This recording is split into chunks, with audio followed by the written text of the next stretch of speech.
नमस्कार दोस्तों। अगर आप यूपीएससी की प्रिपरेशन कर रहे हैं, चाहे वो 2027 के लिए हो या 2028 के लिए हो, एक आर्किटेक्चर है, एक फ्रेमवर्क है, एक तरीका है, जिसको मोस्ट ऑफ द टॉपर्स इस्तेमाल करते आए हैं और उनके लिए सक्सेसफुल रहा है। Over the period of time मैंने बहुत सारे टॉपर्स से इंटरैक्ट किया है, बहुत सारे टॉपर्स को मेंटर किया है और इस वजह से मैं ये आपको कॉन्फिडेंस से बता पा रहा हूँ कि ये जो आर्किटेक्चर है, ये जो तरीका है पढ़ने का, ये सबसे ज़्यादा एफिशिएंट भी है, रिजल्ट ओरिएंटेड भी है और काफ़ी हाई चांसेस है, प्रोबेबिलिटी है कि इस तरीके को अगर आप एक्चुअली फॉलो करोगे तो you will be amongst few of those people who can give their prelims and mains and interview with confidence. मैं बताता हूँ ये तरीका क्या है। ये तरीका है प्रीलिम्स प्लस मेंस का आर्किटेक्चर। पहला स्टेप इस तरीके में क्या है, सबसे पहले तो आपको सब्जेक्ट जो भी पढ़ना है, जीएस का 10 सब्जेक्ट है अगर मान लो, उसको मेंस के सिलेबस के हिसाब से तोड़ो, क्योंकि प्री का तो कोई सिलेबस होता नहीं। प्री का तो कोई सिलेबस होता नहीं, इसलिए मेंस के सिलेबस के हिसाब से तोड़ते हैं। अगर तोड़ेंगे तो हमें सब्जेक्ट मिलेंगे, जीएस 1 में geography, society and history, GS 2 में polity, governance and international relations, GS 3 में economy, environment, science and technology, internal security, disaster management, GS 4 में एथिक्स, इंटेग्रिटी, एप्टीट्यूड। हर एक सब्जेक्ट मिल जाएगा हमें। लेकिन इसके बाद हमारा असली काम शुरू होता है, क्योंकि इसके बाद हम जाएंगे एक्चुअल सिलेबस के ऊपर। अगर हम सेल्फ स्टडी कर रहे हैं, हम एक्चुअल यूपीएससी मेंस के जो सिलेबस जो उसके पीडीएफ में दिया होता है, ऑफिशियल नोटिफिकेशन में दिया होता है, उस पे जाएंगे और उसके बेसिस पे हमें थीम्स और माइक्रो टॉपिक्स बनाने पड़ेंगे। ये मैं कर चुका हूं, बहुत सारे सक्सेसफुल स्टूडेंट्स कर चुके हैं और इसके लिए माइक्रो टॉपिक्स की लिस्ट मैं बना चुका हूं। अगर आप डाउनलोड करना चाहते हो तो प्लीज मेरे टेलीग्राम पे जाके टेलीग्राम चैनल पे जाके आप डाउनलोड कर सकते हो। RAINAHAINA05। बट ये शुरुआत करने में थोड़ा सा वक्त एक्स्ट्रा लगता है, क्योंकि ये जो मैंने थीम्स और माइक्रो टॉपिक आइडेंटिफाई किए हर सब्जेक्ट में, कोई भी एक सब्जेक्ट में, वो 3 बेसिस पे बने हैं और ये जो 3 बेसिस हैं उसमें भी सब डिविजन है। जैसे सिलेबस में स्पेसिफिक्स और जेनरिक, स्पेसिफिक और जेनरिक 2 किस्म के टॉपिक। उदाहरण देता हूं, एग्जांपल देता हूं। आप इंडियन इकोनॉमी खोलोगे जीएस 3 में, जीएस 3 में आपको स्पेसिफिक और जेनरिक टॉपिक्स दिखेंगे। स्पेसिफिक टॉपिक कैसे होंगे? स्पेसिफिक टॉपिक होंगे कि भाई साहब वहां पे लिखा है लैंड रिफॉर्म्स। स्पेसिफिक टॉपिक का मतलब है कि इसके मैं 2 पेज में नोट्स बना सकता हूं और वो नोट्स काफी हद तक चीजें कवर करेंगे। लेकिन जेनेरिक टॉपिक्स भी रहते हैं। जेनेरिक टॉपिक्स जैसे कि स्टेट ऑफ इंडियन इकोनॉमी, ठीक है, resource mobilisation in Indian economy, ना जाने कहां कहां से क्या क्या चीज आपसे पूछ सकता है वो। तो आप ये स्पेसिफिक और जेनेरिक टॉपिक्स के बेसिस पे, इन स्पेसिफिक और जेनेरिक टॉपिक्स में से क्या सवाल पिछले 10 सालों में या 12 सालों में पूछे गए हैं, उनके बेसिस पे और करंट अफेयर्स के बेसिस पे टॉपिक लिस्ट बनाओ। क्योंकि ये करंट अफेयर्स के बेसिस पे होगा, इसलिए ये टॉपिक लिस्ट हमेशा अपडेट होती रहेगी, ये स्टैटिक नहीं रहेगी। लेकिन पहला 2 स्टेप्स जब आप लोगे तो आप अपनी स्टैटिक की टॉपिक लिस्ट बना पाओगे। मैं इसका उदाहरण भी देता हूं, एग्जाम्पल भी देता हूं कि मैं हवा में बात नहीं कर रहा, ऐसा सच में मैंने किया है। जैसे ज्योग्राफी की एग्जाम्पल लेते हैं। ज्योग्राफी के अंदर मैंने फिजिकल ज्योग्राफी के स्टैटिक टॉपिक्स बनाए। मैं मेंस के सिलेबस के हिसाब से बनाऊंगा, क्योंकि प्री के सिलेबस है नहीं। प्री के लिए मेरे को पता है कि जो मेरी स्टैंडर्ड बुक है, जैसे ज्योग्राफी की एनसीईआरटी है, जीसी रियोंग है, इन सब में जो जो चीजें चाहिए वो इंपॉर्टेंट है। इसलिए लेकिन मुझे अब कंट्रोल करना है तो मैं मेंस के सिलेबस को कंट्रोल करूंगा, मैं प्री के सिलेबस को कंट्रोल करने नहीं जाऊंगा। तो मैं जो सिलेबस बना रहा हूं उसमें देखो आप कि ज्योग्राफी में, फिजिकल ज्योग्राफी में हमने जो भी सवाल पूछे गए हैं इन द पास्ट, उसको माइक्रो टॉपिक बना दिया। फोल्ड माउंटेन सिस्टम, ठीक है, फ्योर्ड्स, प्राइमरी रॉक्स। अब यहां से प्राइमरी यानी कि जो आपके इग्नियस रॉक्स है उनकी बात हो रही है, लेकिन इसका मतलब है कि अगली बार वो मेटामॉर्फिक रॉक्स भी पूछ सकता है। Desertification, circum pacific zone, continental drift theory, mangroves, Ganga river basin, south west monsoon, colour coded warning for cyclone prone areas या cyclone, Deccan trap, interlinking of river. मैं जो टॉपिक ढूंढ रहा हूं वो मुझे प्रीवियस ईयर क्वेश्चन से ही मिल जा रहा है, और अगर मैं ये टॉपिक कवर करके जाता हूं तो मेरा 60% ऑफ द मेंस पेपर हो जाएगा। लेकिन कवर करना इतना आसान नहीं है दोस्तों, क्योंकि कवर करने का मतलब है कि मैं एक ज्योग्राफी के सब्जेक्ट के अंदर I am looking at almost 100 to 120 micro topics, which means कि अगर मैं इसे एक सेल्फ स्टडी शेड्यूल में करना चाहूं और 10 टॉपिक भी एक दिन में करना चाहूं, जो कि बहुत मुश्किल है, तो मेरे 12 दिन कम से कम लगेंगे सिर्फ और सिर्फ टॉपिक को कवर करने में फ्रॉम दिस पर्टिकुलर लिस्ट।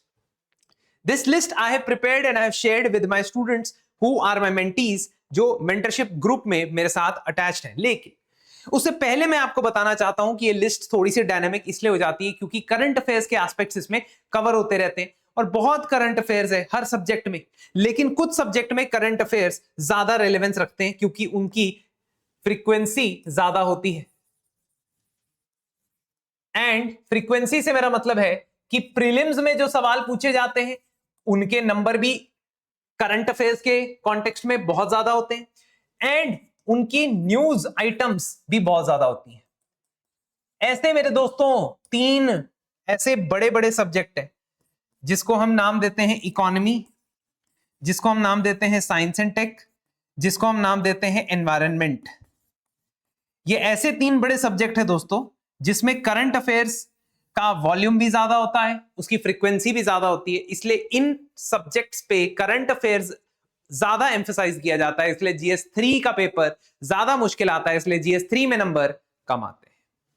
खैर, अगर मैं बात करूं कि हमने ये सब करना है, this is something that we must do and this is how architecture works, then next step will obviously be trying to solve all the prelims and mains theme wise PYQ.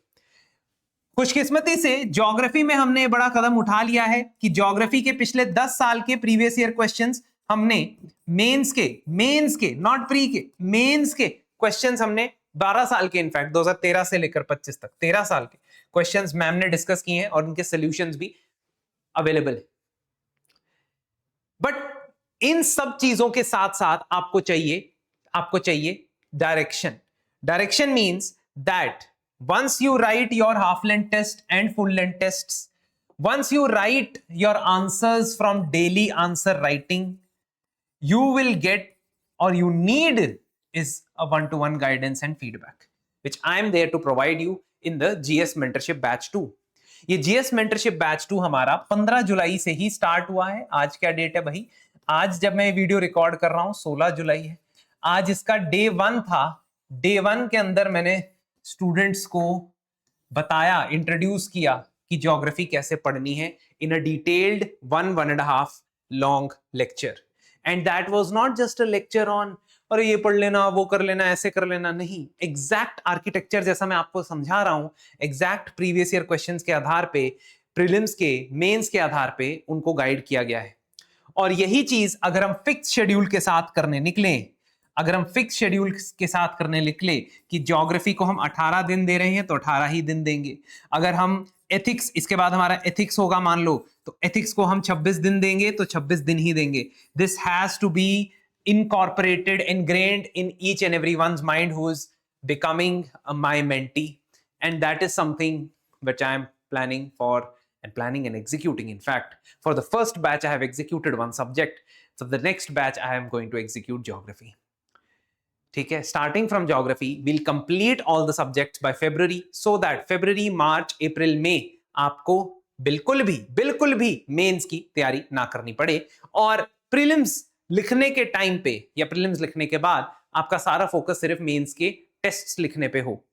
Full length tests, 20 questions test, 3 hour test, which is very important.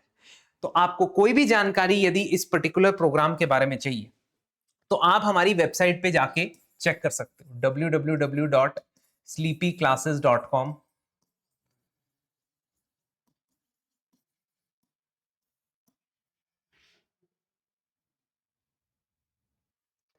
अगर आप हमारे इस number पे call करोगे तो आप मेरे से बात कर सकते हो। You can talk to me if you have any doubt, है ना, आपके साथ कॉल शेड्यूल करवा दूंगा। आप इसके लिए मेल आईडी पे भी मेल लिख सकते हो। बहुत सारे स्टूडेंट्स हमें sleepy.classes@gmail.com पे मेल लिखते हैं, जिसके बाद मैं उनसे बात करता हूं about how to proceed in this exam, including if you want to give state PCS exam along with it. बहुत सारे मेरे स्टूडेंट जो हैं वो सीएपीएफ का एग्जाम दे रहे हैं साथ में, बहुत सारे मेरे जो स्टूडेंट्स हैं वो राजस्थान पीसीएस दे रहे हैं, बहुत सारे स्टूडेंट स्टेट पीसीएस की तैयारी कर रहे हैं। तो उनको कैसे मैनेज करना है, how they have to manage this particular thing, I have complete association with those guys. ठीक है, अभी भी मेरी इस वीडियो को रिकॉर्ड करूंगा, इसके बाद 2 बच्चों के साथ कॉल करनी है मैंने, जिसमें मैं उनके साथ ये डिस्कस करूंगा कि किस तरीके से अपने आगे के हफ्ते को प्लान करना है। ये सारी चीज़ें एक बिल्कुल पर्सनल अटेंशन के साथ हम आपको प्रोवाइड करते हैं। तो तो ज़रूर एक बार संपर्क कीजिएगा, क्योंकि नया नया फ्रेश बैच है, अभी अभी आया है ना। इस वजह से हम चाहते हैं कि बहुत सारे जो स्टूडेंट्स हैं वो सिर्फ और सिर्फ सीरियस, ठीक है, और सीरियस ही नहीं बल्कि फोकस्ड, डिसिप्लिन्ड तरीके साथ हमारे साथ जुड़े। धन्यवाद, थैंक यू वेरी मच।